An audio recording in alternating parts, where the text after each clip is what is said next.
지금 게스트분들 모두 도착하셔서요. 이제부터 기자간담회 시작해보도록 하겠습니다. 먼저 귀한 시간 내서 자리에 함께해 주신 기자분들께 모두 감사하다고 전하면서요. 저희 원문철 감독님부터 해가지고 게스트분들 모두 간단하게 자기소개 해주시면은 그 뒤부터 좀 이야기 시작할 수 있을 것 같습니다. 네. 생초리 연출 맡은 왕민철입니다. 네, 충남 야생동물 구조센터에서 재활관리사로 근무하고 있고 백상예술대상 신인상을 노리고 있는 김봉균이라고 합니다. 공보금자리 프로젝트에서 활동하는 최태규라고 합니다. 반갑습니다. 네, 청주동물원에서 진료수의사로 일하고 있는 홍성현이라고 합니다. 반갑습니다. 네, 그러면은 아무래도 영화 보자마자 질문을 하시기에는 좀 생각할 시간이 필요할 테니까 먼저 간단하게 이 작품이 어디에서 시작됐는지 좀 얘기를 하고 가면 좋을 것 같습니다. 감독님부터 이 작품을 기획하게 된 배경 같은 걸 좀 설명해 주시면 좋을 것 같아요. 네, 이 영화는 2019년도에 개봉한 동물원이라는 영화의 후속작이라고 말씀드릴 수 있고요. 동물원이라는 영화는 청주동물원을 배경으로 해가지고 지금 우리 사회에 동물원이 어떤 의미인지, 그 동물원이 어떤 곳인지를 살펴보는 영화였는데, 그 영화를 촬영하고 나서 사실 담지 못한 많은 이야기들이 있다라는 생각이 들어서 제작을 하게 되었습니다. 네, 그러면 이어서 저희 김봉균 재활관리사님과 최태규 활동가님은 어떻게 하다가 이 기획에 참여하시게 되셨는지, 사실 두 분이 되게 주요한 등장인물로 나오시잖아요. 그래서 그런 배경도 한번 설명해 주시면 좋을 것 같습니다.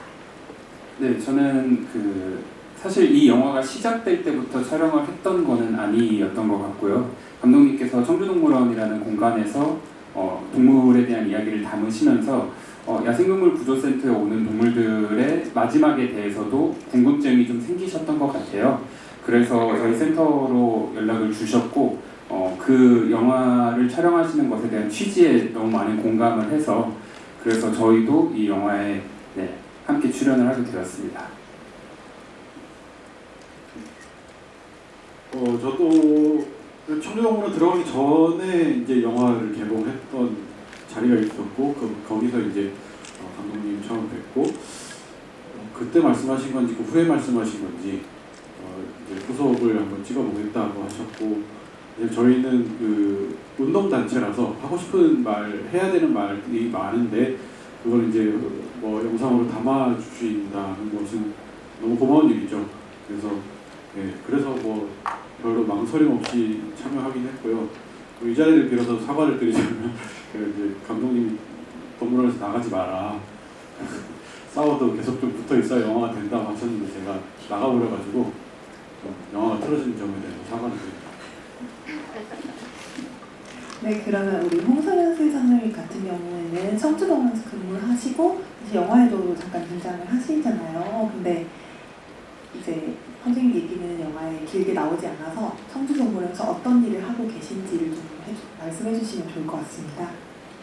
네, 저는 최태규 수의사님 퇴사 덕분에 그 청주동물원에 입사를 한 수의사고요. 청주동물원에서는 동물 의료 서비스를 조금 증강시키기 위해서 지금 그 분과를 나눠서 진료를 보고 있습니다. 그래서 진료 수의사 3명 중에서 내과 파트를 맡아가지고 진료 진행하고 있습니다.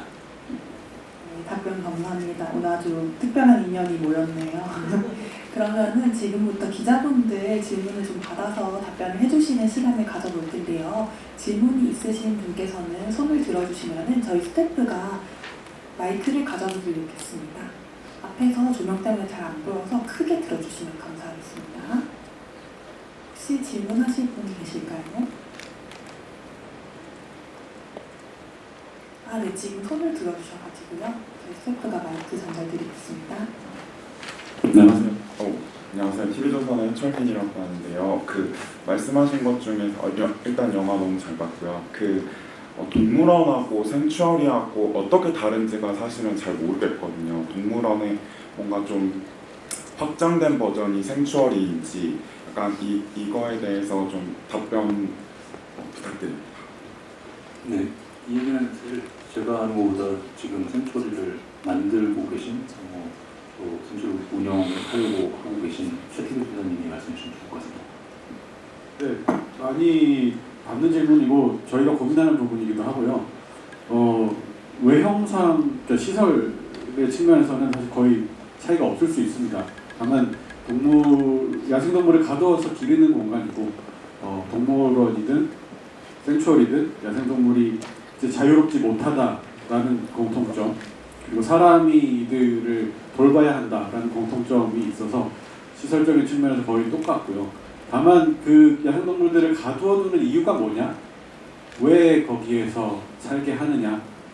혹은 그래서 그 목적에 따르는 이 돌봄의 수준이나 돌봄의 정도, 돌봄의 어떤 형태가 어떻게 달라지느냐가 동물원과 생츄어리의 차이점이라고 볼 수 있고요. 뭐 어떤 것이 더 낫다 못하다라기보다는 어쨌든 동물원은 지금 현대동물원의 목적으로 얘기하고 있는 게 이제 보전과 교육과 연구 세 가지 목적 역할을 이야기하고 있습니다. 동물원들이. 근데 어쨌든 이것들은 사실 인간이 정한 목표에 가깝고 생츄어리에서는 뭐 생츄어리도 종류가 여러 가지가 있습니다만 야생동물 생츄어리라고 했을 때는 야생동물이 야생으로 다시 나가지 못할 때 그들을 그냥 돌보는 것, 잘 돌보는 것, 그들의 복지가 나쁘지 않게 계속 만들어주는 것 자체가 목적인 시설이라고 이해를 하시면 좋을 것 같습니다. 그때 그 생초리라는 정의 제가 물어봤을 때 해주셨던 말씀 한번 해주시면 좋거든요. 인간의 쓰임에 의해서 생초리 정의를 내리자면 어떤 건가요? 제가 정의를 내리겠습니다. 인간의 쓰임에 의해서 사는 동물을 죄송합니다. 예, 제가 저기 카톡으로 드렸던 거였어요. 저 뭘 보고 말씀드렸나봐요. 예, 어쨌든 생츄어리에 가는 동물들이 어떤 동물이냐고 했을 때, 뭐 야생으로 돌아가지 못하거나 혹은 인간에 의한 쓰임이 다 했을 때, 그 쓰임이 없어졌을 때, 혹은 그 쓰임에 뭐 사회가 동의하지 않게 되었을 때, 그 동물들을 보호하는 공간, 돌보는 공간 정도로 정의할 수도 있을 것 같습니다. 네, 답변 감사합니다. 한 가지만 활동가님, 질문 이어서 주시나요? 한 가지만 더 궁금한 게 있는데요. 아까 전에 줌 인터뷰에서 뭐 동물원의 기준이 딱히 마련되어 있지 않다는 이야기가 조금 있더라고요.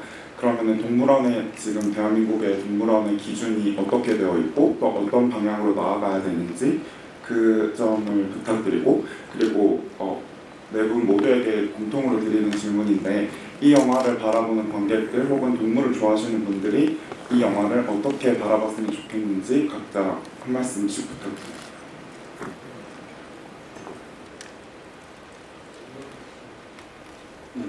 동물원의 기준에 대해서 좀 말씀해 주시죠. 영화가 촬영됐을 당시에는 동물원법이 개정되기 전이었고요.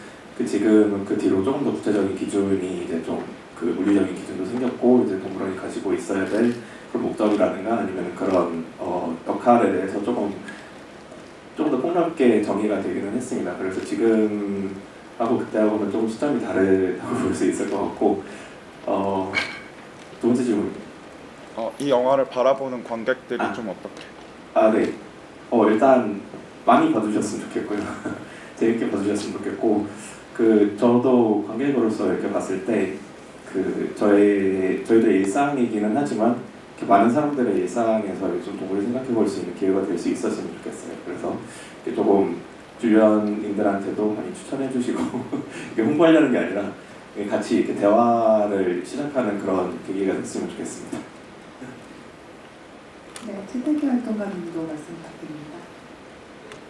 네, 아까 저 기자님 말씀하신 줌에서 얘기했던 동물원 기준이 법적인 기준 플러스 이제 동물원에서 자체적으로 제가 이제 청주동물원에 있을 때니까요.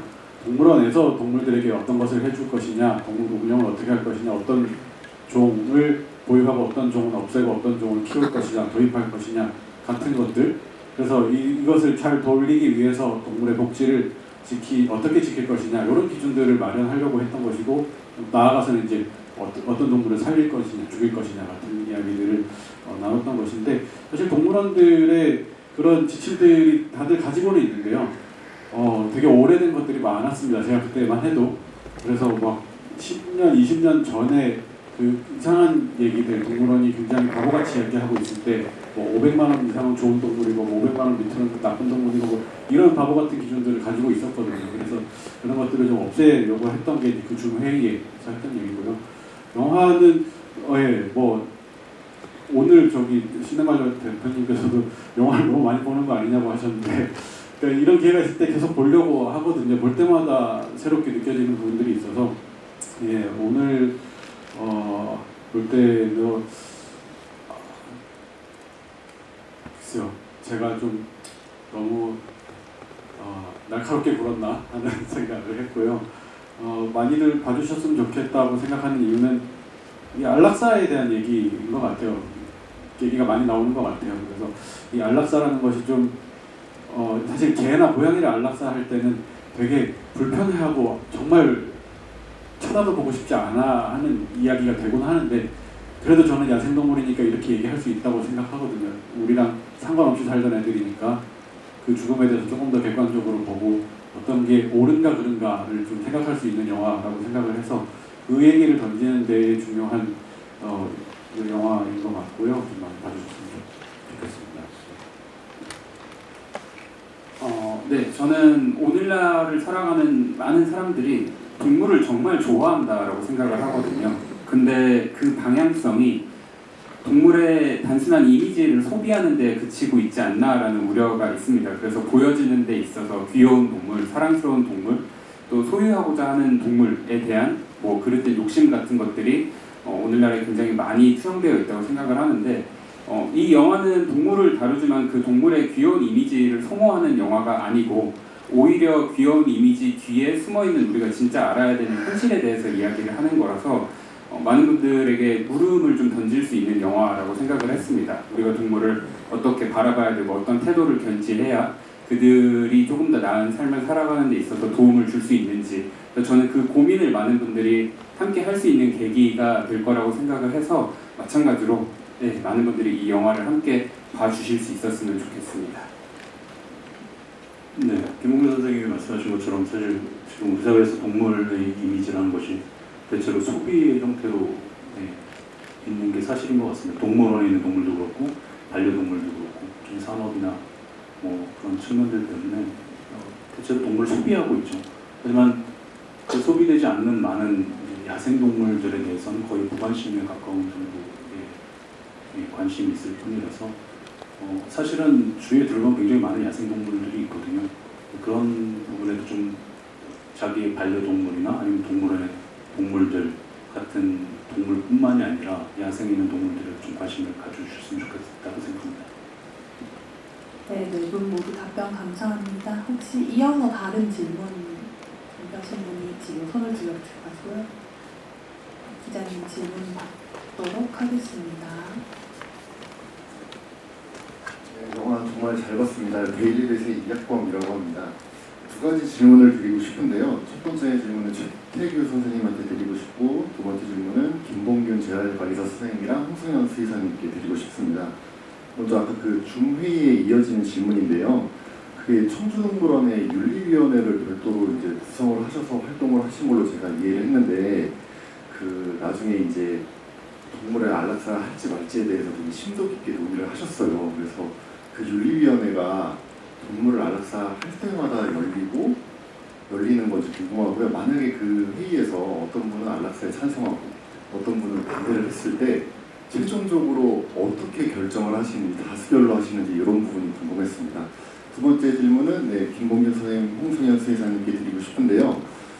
그 동물원에 있는 동물은 야생동물이지만 저희가 굳이 분류하면 전시동물로 좀 분류를 하잖아요. 그 야생동물은 진짜 야생동물 센터에서 구조 관리하는 친구들은 야생동물. 그러면 이런 동물들을 치료하고 관리할 때 바라보는 관점이 좀 다를 것 같은데요. 그 부분에 대해서 좀 궁금합니다. 네, 그럼 먼저 최태기 선생님부터 답변 부탁드립니다. 네, 그 윤리위원회가 지금 어떻게 돌아가고 있는지 정확하게 모르겠고요.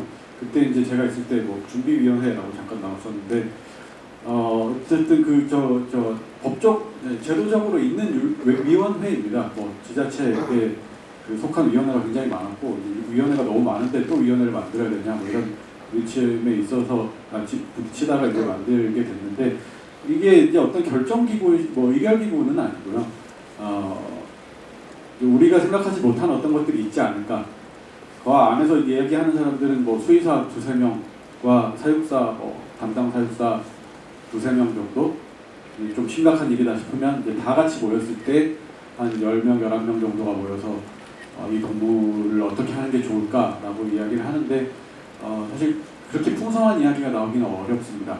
늘 보는 동물이고 매일매일 보는 동물이고 그 동물에 대한 생각도 매일 공유하는 사이들에 가깝기 때문에, 그래서 이런 다양한 문제들, 뭐 윤리적 문제, 철학적 문제, 또 혹은 동물 복지의 관점에서, 동물 권리의 관점에서 동물을 어떻게 바라봐야 할까를 의견을 듣는 자리에 가깝고요. 의결하지는 않기 때문에 뭐 다수결이나 이런 얘기나 이런 절차는 없고, 동물을 어떻게 하는 게 좋겠습니까? 우리 생각에 대해서 어떻게 생각하십니까? 정도의 이야기를 나누는 자리입니다. 네, 일단 두 번째 질문에 대해서 말씀을 드리면요.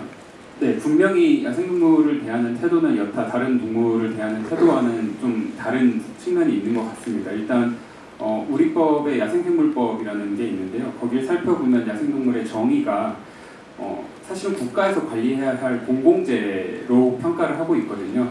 그 공공재는 결과적으로 그 누구의 소유가 될 수도 없고 국가 차원에서 관리하고 또 지속 가능하게 이용할 수 있도록 보존하고 보호하는 데 있어서 많은 측면을 맞추고 있기 때문에 저희가 야생동물을 다룰 때에도 최대한 공공재에 준해서 어떤 객관성을 잃지 않으려고 노력을 하는 측면이 있고요. 그럼에도 불구하고 사람이다 보니까 제 앞에 동물이 쓰러져 있고 고통받고 있는 상황이 되면 어떻게 이 친구를 돌보면 더 잘 회복시키고 잘 지낼 수 있게 할까에 대한 고민을 굉장히 많이 하고, 그 과정에서 뭐 정의라던가 뭐 사랑이라던가 그런 관리하는 데 있어서 사실 객관성을 잃기 굉장히 쉬운 그런 요소들이 분명히 존재합니다. 근데 그럼에도 불구하고 최대한 정말 공공재에 준해서 내가 할 수 있는 것을 하기 위한 객관성을 유지하기 위해 많은 신경을 쓰는 편인 것 같습니다.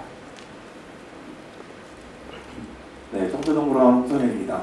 그 아까 첫 번째 질문 다시 돌아가가지고 잠깐만 첨언 드리자면은, 그 현재 윤리위원회는 그 계속적으로 운영은 되고 있고, 그 말씀해주신 것처럼 의결을 하는 기구로 저희가 활용을 하고 있지는 않고, 그 뭔가 새로운 사업을 시작하거나 아니면은 뭐 그런 이벤트를 준비할 때 이제 우리가 그런 이벤트가 윤리적으로 타당한지, 그리고 동물들을 소비하는 그런 이벤트로 이렇게 나락이 되지 않는지, 이제 이런 그 토론할 때 주로 이렇게 열리는 편입니다. 그리고 두 번째 질문에 대해서 말씀드리자면은, 그 김홍현 선생님 말씀해주신 거하고 동일하게 저희가 기르고 있는 친구들은 저희가 뭐 정이 들어도 된다는 큰 장점이 있고요. 그리고 그 어쨌든 그 청주동물원에 있는 친구들은 그 외부로 방사할 계획이 있는 친구들을 제외하고는 저희가 계속해서 데리고 있을 계획이기 때문에 조금 더 현재 있는 환경에서 더 편안한 환경을 주어주기 위해서 이제 이런저런 작업들을 진행합니다. 제가 알기로 그 야생동물보호센터에서는 이 친구들이 그 너무 편안해지면 안 되거든요. 아까 영화 장면에서도 있었는데, 그 고라니 친구가 옆에 와서 이렇게 치대고 있으면은 그 친구들은 사실 어느 정도 그 경계심을 가르쳐줘야 되는 그런 환경인데, 그거에 반해서 동물원에 있는 친구들은 그냥 예뻐해줘도 됩니다. 그런 차이가 있는 것 같습니다. 네, 그럼 혹시 다른 또 질문 있으신 분 계시면은 네, 지금 손 들어주셔서 마이크 전달드리도록 하겠습니다. 네, 안녕하세요. 저는 한겨레 21일 서혜미라고 합니다. 영화 너무 잘 봤고요. 영화 중간마다 이제 나오는 것 같은데, 최태규 선생님이 결국 청주동물원을 그만두시게 된 계기를 아까 처음에 말씀하셔서, 그러니까 안락사에 대한 어떤 서로 다른 시각도 있을 거고, 그리고 동물원을 조금 더 낮게 하는 것보다는 생추어리를 만들고 싶다고 하셔서 이제 지금 계속 활동을 하고 계시는 걸로 아는데, 좀 어떤 동물원에 계시면서 어떤 것들이 좀 뭔가 이렇게 주로 좀 다투셨는지, 어떤 시각차가 있으셨는지가 좀 궁금해서 질문을 드려요. 김정호 선생님이랑 많이 이렇게 좀 가까워졌는데 다시 이럴 때마다 다시 그런 일이 되는 것 같습니다. 진짜 시각의 차이는 뭐 있을 거라고 예상은 하고 들어갔었고요. 들어간 목적이 이제 동물원 일, 특히 이제 동물원의 어떤 진료 수의사를 일을 하려고 하던 생각은 전혀 없었는데, 그 일을 이제 해야 되는 게 저는 좀 버거웠던 것 같아요. 기존에 이제 그 이제 지자체가 운영하는 공영동물원이고 다 공무원들이거든요. 제가 공무원하고 안 맞습니다. 그래서 그런 부분들인 거죠. 사실은 뭐 안락사에 대한 생각의 차이나 뭐 그 밖에 어떤 이슈들, 동물에게 어떻게 해줘야 되는가 하는 시각적인 차이들은 사실 얼마든지 이야기를 하고 싸우면 잘 싸우면 된다고 생각하는데, 잘 싸울 수 있는 분위기가 아니에요. 공무원 분위기. 죄송합니다. 옆에 계시네. 그래서 하여튼 못 견디고 나온 거 생각한다고 보시면 될 것 같고요. 동물원뿐만 아니라 어디에나 있는 문제들이 거기에서도 있었다고 저는 느껴서 나왔습니다. 네, 답변 되셨으면 좋겠습니다. 혹시 또 다른 질문 있으신 분 계실까요? 네, 또 손 들어주신 기자분 계셔서 마이크 전달드리고 질문 받도록 하겠습니다. 네, 한겨레 김지숙입니다.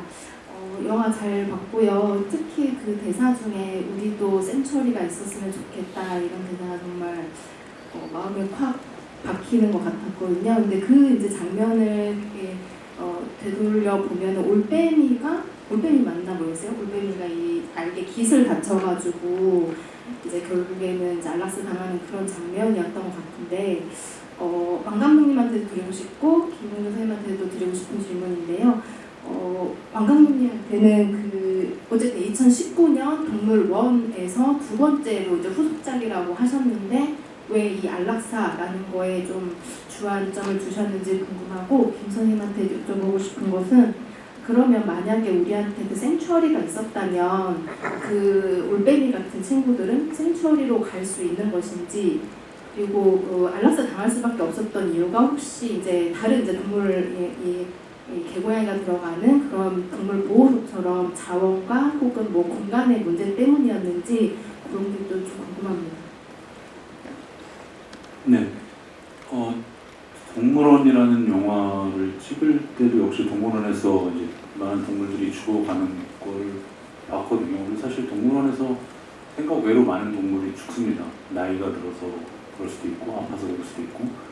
하지만 동물원에서 동물이 그렇게 죽는 것을 사실 우리 사회에서 얘기하는 분위기는 아니죠. 동물원에서도 웬만하면 감추려고 하고, 감추지 하더라도 일부러 내보이지는 않죠. 그래서 뭐 제가 첫 영화를 찍었을 때 그런 부분들을 봤음에도, 사실 동물원이라는 영화에서는 전체적인 톤 앤 매너가 뭐 그런 죽음에 대해서 다룰 수 있는 분위기가 아니었기 때문에 마음에만 담아두고 있다가 또 두 번째 영화를 찍게 되는 계기가 됐을 때, 그러면은 이 동물원에서의 동물의 죽음에 대해서 다뤄보자. 네, 동물원에서의 동물의 죽음을 다뤄보자라고 시작을 해서 예, 다른 기관에서도 역시 그런 죽음들에 대해서 혹은 안락사라는 것에 대해서 더 관심을 갖게 된 것 같고, 그게 사실 인간 영역에 들어온 동물들에 대한 일종의 책임의 형태일 수도 있지 않나라는 생각에서 다루게 된 것 같습니다. 네, 그 정말 민감한 부분을 말씀해 주셨는데 민감하지만 회피해서는 안 되는 문제라고 생각합니다. 일단 안락사라는 주제가 기자님께서 말씀해 주셨을 때 어떤 공간의 제약 혹은 뭐 환경이나 자원의 제약으로 인해서 동물을 안락사하는 것은 아니냐라는 것에 대해서는 맞습니다. 네, 인간은 완전하지 않죠. 자원은 유한하지 않습니다. 그래서 어디까지나 선택의 영역에 들어가야 할 때가 있고, 그때는 과감한 선택을 내려야 될 때가 있습니다. 그때 안락사를 결정하는 경우들이 분명히 있고요. 그럼에도 불구하고 가장 중요하게 여겨야 될 것은 역시 동물의 복지나 권리라고 생각합니다.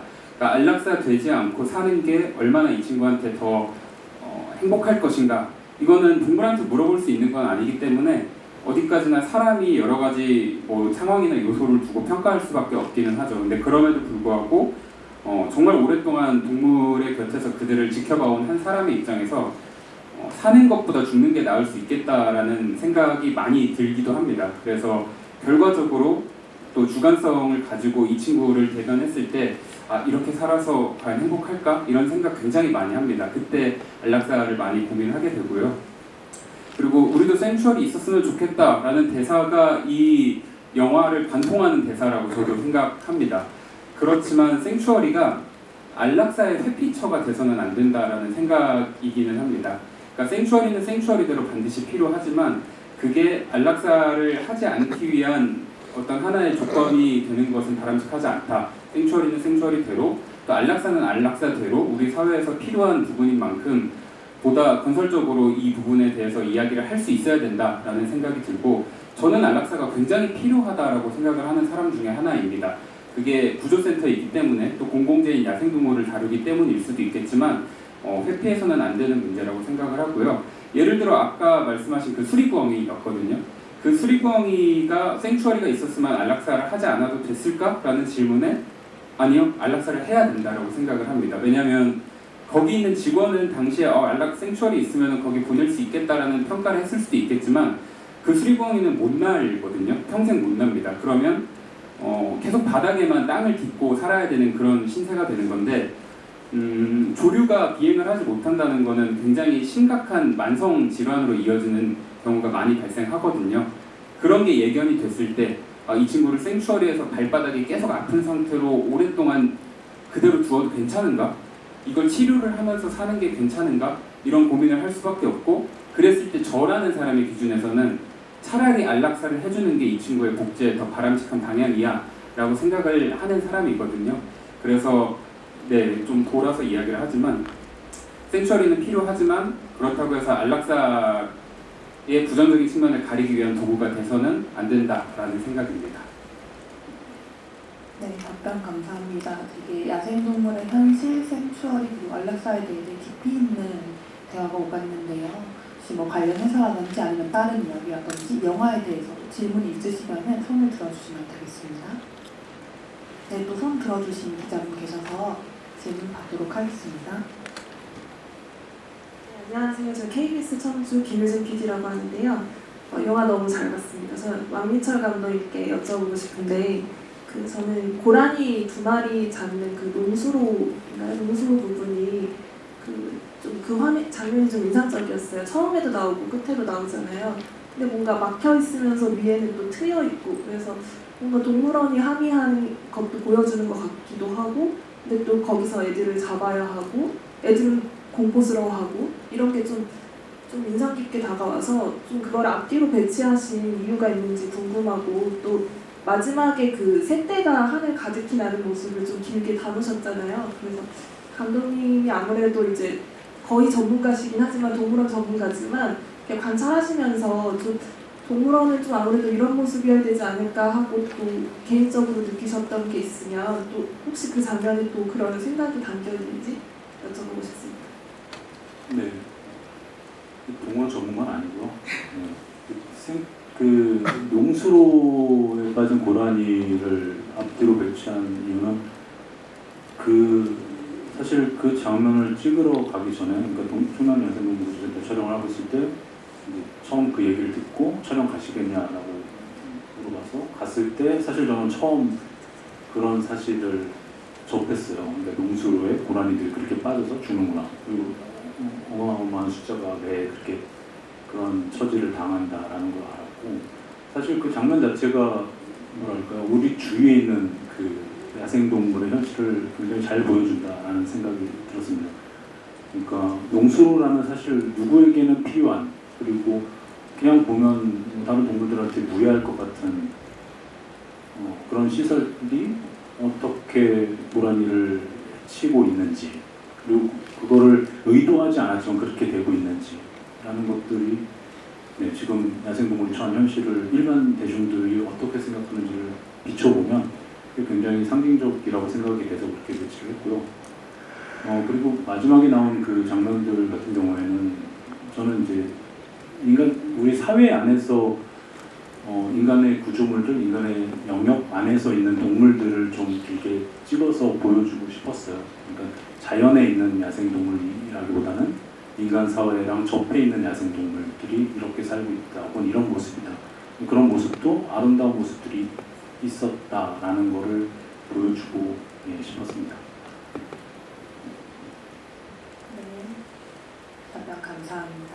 그럼 또 이어서 계속 질문 받아보도록 하겠습니다. 질문 있으신 분은 손을 들어주시면 질문 기회 드리고요. 혹시 좀 더 생각을 하시는 동안 사실 영화 관련해서 궁금한 게 좀 많은데, 감독님께서 처음에 이 영화는 동물원이라는 작품의 소편 같은 개념으로 봐도 된다라고 하셨잖아요. 그래서 그러면은 동물원을 촬영하실 때와 생초를 촬영하실 때 어떤 점을 좀 차별점을 두셨는지 그런 부분을 설명해 주시면 감사하겠습니다. 네, 말씀 듣다 보니까 아까 마지막에 주셨던 질문에 대답을 안 한 것 같네요. 동물원이 어떻게 됐으면 좋겠냐라는 질문 주셨던 것 같은데, 그 말씀 먼저 드리면, 사실 저는 이 청주동물원이 나아가고 있는 방향, 크게 보면 그 목표점이 동의하고 있습니다. 그래서 사실 이렇게 계속 꾸준히 청주동물원을 찍고 있는 것 같고요. 제가 동물원이라는 영화랑 생초리라는 영화를 찍는 그 중간에 청주동물원의 변화가 굉장히 많았거든요. 그리고 그게 굉장히 인상적으로 봤던 게, 일단 동물 구입비를 없애서 더 이상 동물을 돈 주고 사지 않는다라는 게 굉장히 인상적이었고, 그런 것들이 좀 공영동물원에 좀 퍼졌으면 좋겠다라는 생각이 듭니다. 동물을 사오지 않아도 데려올 동물들이 정말 넘쳐나고 갈 곳이 없어서 안락사가 될 수 있는 동물들도 충분히 많이 있거든요. 청주동물원의 그런 큰 방향에 저는 전적으로 동의하는 바입니다. 그리고 질문이요.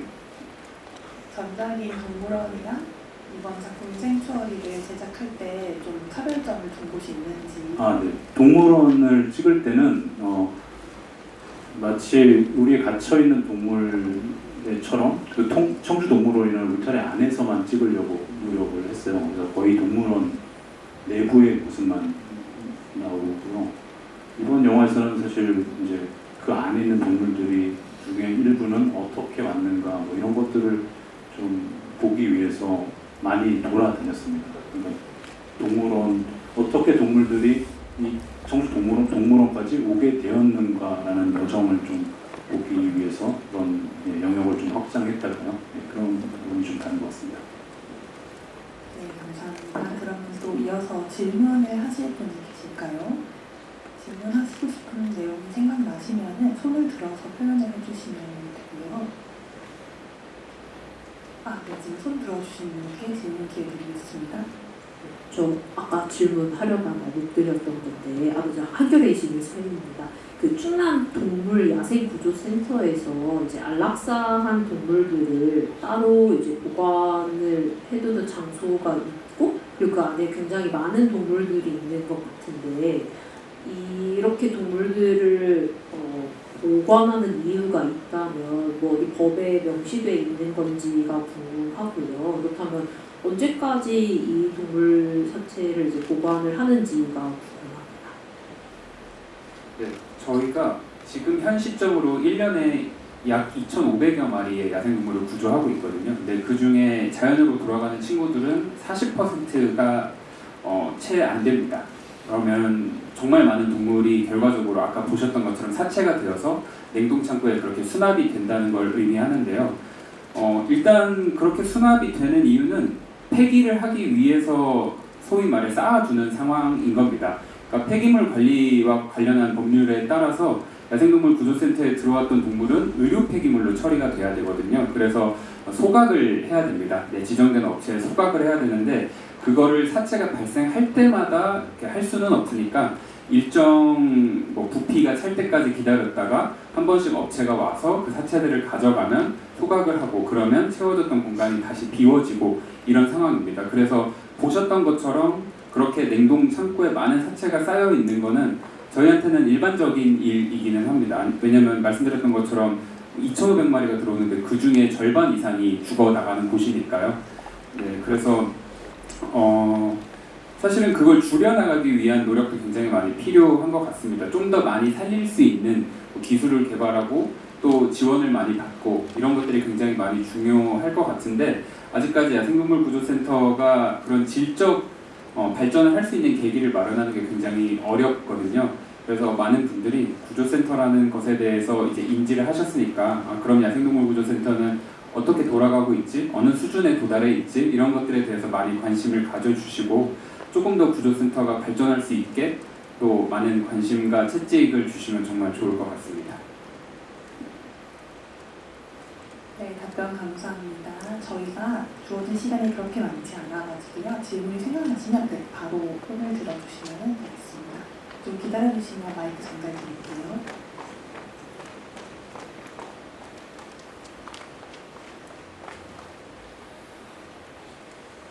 네, 영국 가디언지 김래무 기자라고 하고요. 영화 잘 봤습니다. 질문이 3개 정도 있는데 우선 그 쥐 끈끈이의 그 참새가 잡혀서 이제 그 치료를 하시는 중에 또 다른 참새가 거기에 걸려서 그런 상황이 벌어졌다. 그게 이제 동물원 자체에서 벌어진 상황인 걸로 제가 이해를 했는데 그러면 이제 최태규 선생님께서 그거에 대해서 너무 안타깝게 말씀하시면서 이런 그 시스템 자체가 제대로 이렇게 작동하고 있지 않다. 약간 이런 식으로 제가 이해를 했거든요. 그러면은 선생님께서는 이게 앞으로 한국에서 뭔가 교육이 더 강화가 돼야 되는 문제라고 보시는지 아니면 법률적으로 뭔가 그런 강화가 돼야 되나? 어떤 방식으로 진행이 돼야지 이런 문제가 앞으로 더 조금이라도 더 해결될 거라고 보시는지 그거가 궁금하고요. 그리고 안락사나 이런 여러 가지 동물권 관련해서 가이드라인이 좀 아직 많이 부실하다는 이야기를 이제 영화 전반적으로 많이 하셨는데 여러분들께서 그러면 혹시 이 동물권 관련해서 조금 더 발달돼 있다고 여겨지는 그런 다른 국가들의 그런 가이드라인을 선생님들께서 참고를 하시는지 그것도 궁금하고 마지막으로 짧게 제가 이 프레스킷에 보니까 작품이 주로 국내 영화제에 출품이 됐는데 그 이유가 있는지 이런 신현원 대표님한테 여쭤봐야 되는 건가요? 네, 두 번째 이렇게 세 개입니다. 먼저 최태규 선생님부터 답변 부탁드립니다. 네, 첫 번째 질문을 먼저 답을 드리자면 그쵸. 끈끈이 그러니까 동물원에 쥐가 굉장히 많습니다. 저희가 봄을 돌보고 있는 하천 시설이든 어쨌든 인간이 뭔가 동물한테 주기 위해서 자원을 만들어가지고 그거를 밖에다 뿌려놓는 동네 그 지역에는 쥐가 많을 수밖에 없고요. 그 쥐를 잡으려고 이제 여러 가지 방법들을 쓰죠. 쥐 덧도놓고 쥐 끈끈이도 쓰고 뭐 물에 빠뜨리기도 하고 뭐 이런 일들을 하는데 그 와중에 이제 우리가 타겟하지 않은 동물들 그리고 뭐 참새가 거기 붙고, 그럼 그 참새를 잡아먹으려고 또 황조롱이가 가서 붙고, 그러니까 연쇄적으로 이 사고가 일어나는 일이 굉장히 많고, 예전에는 이제 뭐 쥐약을 많이 썼었는데 그 쥐약 먹고 개나 고양이가 죽는 일도 많이 있었죠. 그러니까 그런 것들을 하지 말아야 한다는 얘기를 사실은 이런 뭐 동물원을 비롯해서 뭔가 전문성을 가지고 동물을 다루는 곳에서는 당연히 그것이 어떤 부분에서 강조가 되고 시스템으로 존재해야 하는데 없었고요. 사실은 아까 동물원 수족관법 잠깐 말씀해 주셨지만 동물원 수족관이 생긴 지가 100년이 넘어서야 동물원 수족관을 관장하는 법이 최초로 생겼고 그 법조차도 특정 기업의 입김으로 그냥 껍데기만 남겨야 되는 상황이 되기도 했었거든요.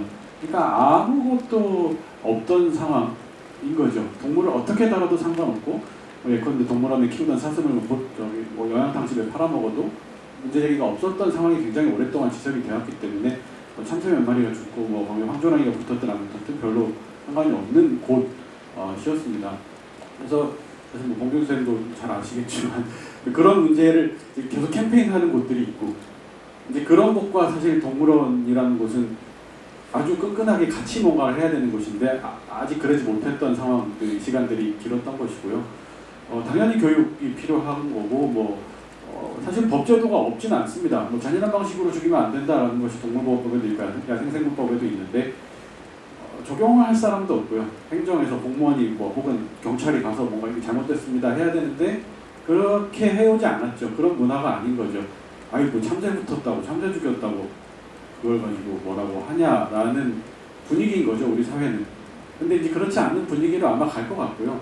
이거는 어떤 제도권 안에서의 교육도 있겠지만 사람들의 어떤 정서와 이 동물을 둘러싸고 일어나는 정동들이 어떻게 움직이느냐에 따라서 동물애를 어떻게 다룰 것이냐도 바뀔 거라고 생각합니다. 네, 그럼 두 번째 질문, 해외 사례나 가이드라인을 참고하시는지 세 분께서 좀 답변해 주시면 좋을 것 같아요. 혹시 답변하실 분 계실까요? 네. 네, 그 영화에도 나오지만 안락사에 대한 기준은 자체적으로는 가지고 있습니다. 그 사례가 너구리의 이야기가 나왔었는데 과거에는 앞다리 하나를 없애야 되는 소실되는 상황이라면 자연으로 못 돌려보냈다. 그런데 여러 가지 뭐 데이터가 쌓이고 사례가 확인이 되면서 너구리는 앞다리가 없는 것도 자연에서 서식이 가능하지 않을까? 적응이 가능하지 않을까? 네, 이런 변화가 있었죠. 그러니까 그런 사례를 보시면 아시겠지만 안락사에 대한 기준은 분명히 가지고 있습니다. 그리고 그게 뭐 해외 사례를 굉장히 많이 참고하기도 하고 연구된 논문 같은 거를 통해서 조금씩 보완을 해 나가면서 가능한 한 안락사 기준을 좀 완화하는 측면으로 가려고 하는 분위기도 사실은 있는 것 같습니다. 왜냐하면 안락사를 많이 한다는 건 아까도 저는 안락사가 필요하다고 말씀드렸지만 그만큼 살려낼 능력이 없다는 반증이 될 수도 있거든요. 그래서 조금 더 능력이 향상이 되고 또 가능성이 조금 더 확보가 된다면 안락사 기준을 완화해서 조금 더 치료를 하는 방향으로 가려고 하는 방향성, 네, 그 정도는 있다고 보여지고, 그러니까 안락사를 하는 기준에 대해서 그러니까 안락사를 할 수 있다까지는 법률에 근거가 마련이 되어 있고 어떤 경우에 해야 된다는 마련되어 있지는 않습니다. 그건 각 기관이 자체적으로 가지고 있는 기준에 따라서 이 경우엔 안락사를 한다, 이 경우엔 안락사를 한다, 이 경우엔 안락사를 할 수 있다, 할 수 있다 이런 식으로 만들어 두거든요. 그래서 그런 기준은 네, 분명히 있고 해외 사례에서도 굉장히 많이 참고하고 있다고 말씀드릴 수 있을 것 같습니다. 다음에 또 최태민 선생님도 답변해 주시면 좋을 것 같습니다. 그러니까 어떤 동물을 죽여도 되고 어떤 동물은 죽이면 안 되냐는 사실은 그게 뭐 제도적으로 있다 해도 그것이 얼마나 이 건건이 이렇게 구체적으로 적용될 수 있는지는 잘 모르겠고요. 제가 가지고 있는 문제의식은 이제 뭐 동물이라고 했을 때 뭐 이건 사람의 의학에서도 마찬가지긴 한데 살려야 한다라는 전제가 너무 커지게 되고 있는 상황인 것 같습니다. 어쨌든 현대 의학이라는 것이 어떤 감염성 질병이나 외상 같은 것들에서 인간의 죽음을 자유롭게 했고 동물의 죽음도 자유롭게 하고 있고 그래서 노령성 질병, 예컨대 암 같은 외에는 거의 다 정복을 해버리고 있는 상황에서 이것이 괜찮은 건가 하는 생각은 듭니다. 그러니까 이제 안락사가 어떤 수의학적인 방법 혹은 의학적인 방법 중에 하나라고 했을 때 저는 그 죽음이라는 것이 우리가 살아온 역사 속에서는 계속 고통스러운 것이었는데 그것도 이제 그렇지 않아도 된다라는 점을 좀 우리한테 허락하고 있다고 보고요. 그러니까 이제 계속 살리려고만 하는 어떤 움직임 때문에 사실 안락사가 나쁘다라고 보고 있는데 이것은 어떤 제도적인 미비함뿐만 아니라 아까 말씀드린 문화적인 측면에서 어떤 수의학적 조치가 동물에게 도움이 되겠다라고 했을 때는 얘를 살리겠다와 얘가 잘 살 수 있게 하겠다로 저는 좀 나뉠 수 있다고 보거든요. 그냥 무작정 살리겠다라기보다는 그랬을 때는 이게 어쨌든 어떤 경우에 죽여도 되고 어떤 경우에 살려야 해라고 정하는 것보다는 이 동물에게 도움이 되는 것이 무엇인지 고민할 때 이게 좀 해결이 되지 않을까 하는 생각을 하고 있습니다. 네, 감사합니다. 마지막으로 홍성현 수의사님께서도 답변해 주시겠습니다. 네, 청주동물원 홍성현입니다. 앞서 말씀해주신 두 분하고 마찬가지로 저도 안락사는 치료 기법 중에 하나로 이렇게 생각을 하고 있고 약간 의견 차이가 있을 수도 있어요. 그런데 저희도 가이드라인을 자체적으로 마련을 하고 있고 해외 가이드라인들도 이렇게 보고 있는데 근데 일단 말씀드려도 될지 모르겠지만 저희 가이드라인은 굉장히 모호하게 작성을 해놓은 편이에요.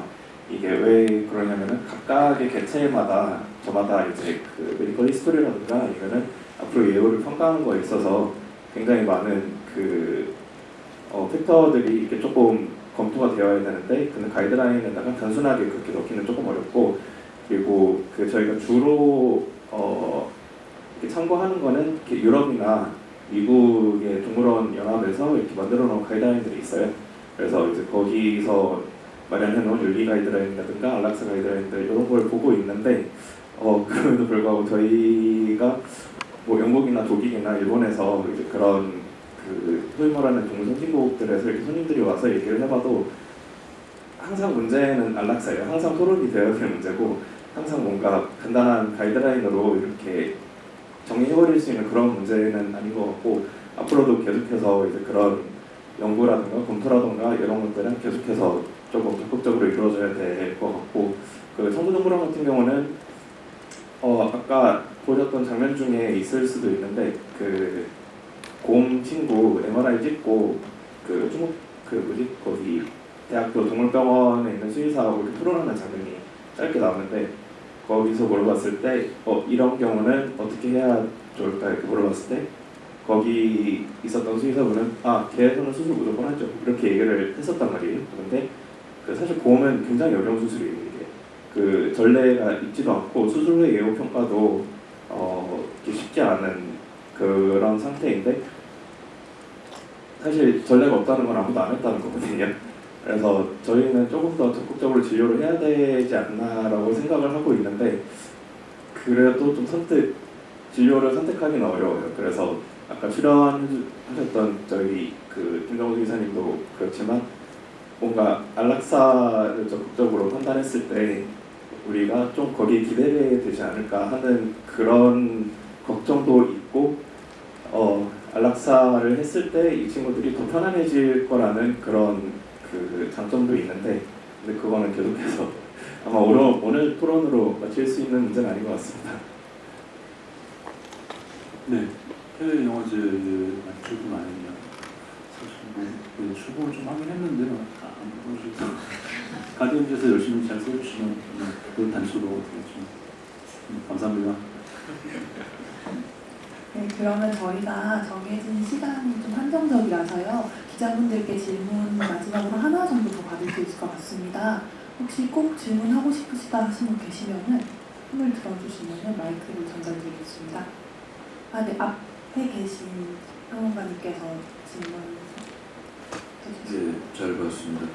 2019년도에 5월에 영화극장에서 시사회 때 보고 2022년도 5월 30일 날 방송으로 다시 보고 이 영화를 다시 봤습니다.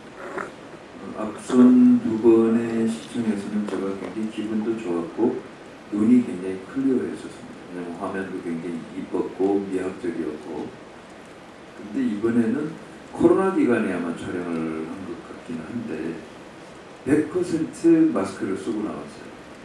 그래서 도무지 이 수의사가 됐든 재활관리사가 됐든 이분들의 표정이라든지 또 첫 번째 영화 동물 1에서 보여주었던 그 이쁜 동물들과 그 여성 관리사들이 보여줬던 그런 그 밀착도라든지 이런 것들 전혀 볼 수가 없어서 이번에는 아예 다큐멘터리를 어글리하게 찍으려고 작정을 했구나라는 생각을 했을 정도였고 처음 장면과 마지막 장면의 그런 그 포지션 역시도 암울한 장면을 보여줘서 감독님이 아마도 작정을 하고 이렇게 나서신 게 아닌가라는 생각이 들어서 아마도 제 생각처럼 그 팬데믹 속에서 찍었었던 것은 맞는 것 같습니다.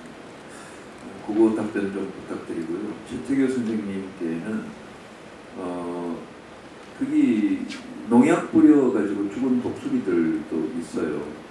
사람들이 우리가 이 생물은 살리느냐 죽이느냐를 논의하고 있을 때 많은 사람들은 고양이들이라든지 개를 비닐봉지 속에 7마리씩을 생자로 넣어서 쓰레기통에 버려서 죽이는 것이 다반사인 지금 우리가 동물이 그만큼 우리 주변에 좋아진 만큼 아주 동물을 싫어하는 사람들 극혐이 더 많이 늘어나고 있습니다.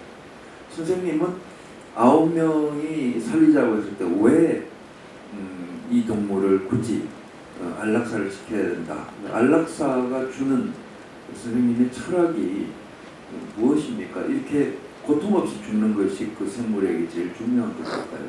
그게 잘 봤습니다. 네, 말씀 주신 대로 사실 그 코로나라는 팬데믹 상황을 지금 보면 모두 다 또 잊어버리고 살고 있는 것 같다라는 생각이 들거든요. 근데 그 팬데믹 상황도 어떻게 보면 동물과 인간 간의 관계에서부터 유래된 거고요. 그런 것들이 그런 상황 그리고 그런 것들이 영화를 찍으면서 내내 생각을 안 할 수 없었던 것 같습니다. 그리고 말씀하신 대로 첫 번째 영화와는 다르게 애초부터 죽음에 관해서 다루자고 생각을 했기 때문에 그렇게 우울한 장면들이 앞뒤로 나오고 전반적으로 영화 톤이 그렇게 된 건 어쩔 수 없었던 것 같고요. 그런 면에서 촬영을 미리하게 한다든가 아니면 미학적으로 어떻게 만들어서 한다거나 이런 생각은 사실 거의 안 했고 그 상황들을 담기 위해서 더 집중했던 것 같습니다. 네, 그 9명이 이제 안락사에 반대하고 제가 안락사에 찬성했을 때는 구체적인 맥락이 있는 거죠. 아까 이제 어떤 아무리 자세한 가이드라인이 있다 하더라도 구체적인 그 케이스들에 다 적용할 수 없다고 말씀드렸었는데 반순이라는 앙커곰은 추정하기로는 그 친구도 이제 곰 사육곰 농장에서 온 애들이고 한 25세에서 30세 정도 그러니까 야생에서 곰이 이미 죽었을 나이에 가깝습니다. 근데 이제 동물원이라는 곳에서는 야생에서 생존할 능력이 없어도 그러니까 먹이를 찾거나 경쟁자들과 경쟁해서 이기거나 혹은 천적을 피하거나 할 신체적 능력이 잃어버리는 노령의 나이에 이르더라도 사람의 보호가 있고 먹을 것을 계속 갖다 주기 때문에 살죠. 근데 이제 그 살아있음은 사실 자연스러운 것이 아니라 인간의 개입에 의해서 조장된 것이고 그 상태가 동물에게 어떤 지속적인 통증을 주고 있다는 것은 삶의 질이 굉장히 나쁘다고 봅니다. 그랬을 때 인간이 어떤 죽이는 것, 그러니까 안락사, 의도적으로 개입해서 안락사를 하는 것이 일면 부자연스러워 보일 수 있지만 사실은 그걸 둘러싸고 있는 구체적인 맥락 자체가 이미 부자연스러운 것이라 그래서 화면에서 보셨겠지만 그 곰의 발바닥이 까져가지고 발을 끌고 다녀서 까져서 이제 발가락 뼈가 보이는 수준까지 갔었거든요. 안락사 할 때는. 그래서 사실 그 정도까지 기다려서 죽이는 것이 이제 저는 비윤리적이라고 생각했기 때문에 그것보다 한참 앞서서 그런 상황을 미리 이제 예측을 하고 이렇게 될 것이다. 그렇기 때문에 지금 상태에서 보내는 것이 좋겠다라고 판단을 했었습니다.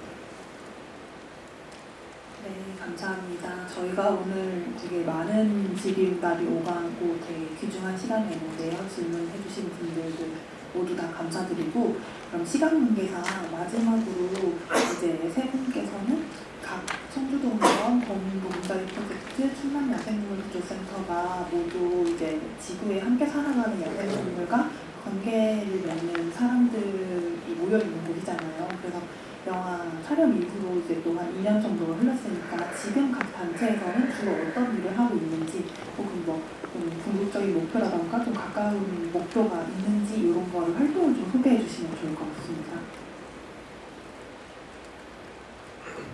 네, 청주동물원 홍성현입니다.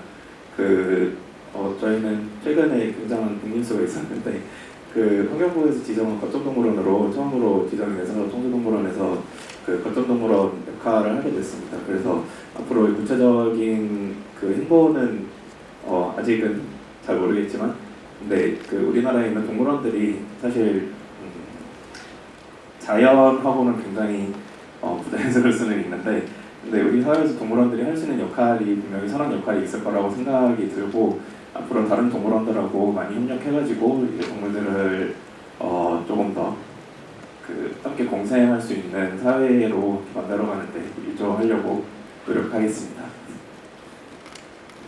네, 이어서 말씀드립니다.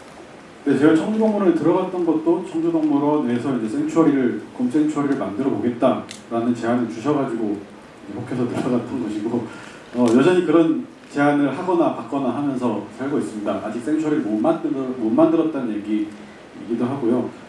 이제 아까 화면에 잠깐 나왔던 곳은 이제 곰 농장이었던 곳을 저희가 개조를 해가지고 화면에 나왔던 상태보다 많이 좋아졌습니다. 콘크리트 바닥도 깔고 곰 운동장도 만들고 하긴 했는데, 여전히 이제 저희가 생각하는 수준의 곰 보호 시설을 만들지는 못하고 있어서 그걸 만들려고 계속 애를 쓰는 중입니다. 감사합니다. 김동준 부탁드립니다. 네, 2년이라는 시간이 흘렀지만 그냥 똑같습니다. 지금 저희는 현장에서, 저는 지금 이곳 서울에 와서 에어컨 쐬면서 이렇게 호사를 누리고 있지만, 저희 직원들은 지금 이 시간에도 동물들 구조하느라 땀 뻘뻘 흘리면서 동물한테 물려가면서 그렇게 고생하고 있고요. 업무 상황을 공유하는 단톡방에 연락이 계속 옵니다. 왜냐하면 지금 시점이 저희한테 가장 바쁘고 어려울 때라서 정말 많은 동물을 구조하는 시기거든요. 그래서 저희는 저희가 맡은 바를 계속 잘 수행하기 위해서 노력하고 있고, 그게 생태계 건강성을 유지하고 생물 다양성을 증진하는 데 있어서 도움이 되겠지만, 또 동물 하나하나가 다시 자연으로 돌아갈 수 있는 건 저희는 그들의 우주를 다시 되찾아주는 거라고 생각하고 있거든요. 그래서 그런 숭고한 일을 할 수 있다는 점에서 자부심을 갖고 노력을 하고 있고, 앞으로도 그렇게 해 나갈 건데, 사실 좀 많이 힘듭니다. 어떤 점에서 힘드냐면, 보통의 사람들한테 야생동물은 정말 관심에도 없는 존재거든요. 마치 공백과 같이 없다고 느껴질 정도로 쉽게 알아차리기 어려운 그런 존재인데, 근데 야생동물은 어디에나 있고 어느 곳에나 있고 언제라도 같이 있는 존재였습니다. 그래서 보다 많은 분들이 야생동물이 있다는 사실을 알아주시고, 또 그들을 보호하는 데 있어서 나의 어떤 삶의 변화나 실천이 굉장히 중요하다라는 것을 알아주시면, 또 그거를 또 많은 분들이 함께 나눌 수 있으면 야생동물이 좀 더 살아가기 좋아지는 사회가 아닐까, 저희도 좀 일을 덜 수 있지 않을까, 그런 생각을 하고 있습니다. 네, 감사합니다. 그럼 가장 마지막으로 감독님께서는 혹시 이 작품 이후에 다른 작품 하고 계신 게 있는지 좀 말씀 부탁드립니다. 네, 사실 두 편의 영화를 동물과 인간의 관계에 대한 영화를 만들었는데, 지금 세 번째 영화도 마찬가지 주제로 촬영을 하고 있습니다. 구체적으로 이렇다 말씀드리면 그렇지만, 이 영화는 3부작으로 완성되는 영화가 될 것 같습니다. 네, 감사합니다. 오늘 귀한 시간 내주신 분들 모두 감사드리고요. 저희 감독님과 게스트 세 분께 박수 한번 부탁드리겠습니다. 자리해주신 분들 모두 감사드리고요. 저희 여기 테이블만 조금 치우고 5분 정도 짧게 포토타임 가질 예정입니다. 네, 이제 좀 자유로운 포즈로 화이팅 포즈를 하거나 팔짱을 끼거나 손 파트를 하거나 이렇게 손인사를 해주시거나 해주시면 됩니다. 네, 조금만 더 얘기해주세요. 파이팅 포즈도 한번 부탁드립니다. 네, 그럼 다음으로 이제 김봉 선생님 가운데 서주시면 되겠습니다. 네, 정면 바라봐 주시고요. 살짝 웃어주시고요. 네, 이제 좀 편한 포즈 부탁드립니다. 네, 또 다른 포즈 한 번 더 부탁드립니다. 네, 좀 웃어주시고요. 네, 감사합니다. 이제 다음 최태규 활동가님 가운데 서주시고요. 네, 정면 부탁드립니다. 네, 이제 다른 포즈도 해주시고요.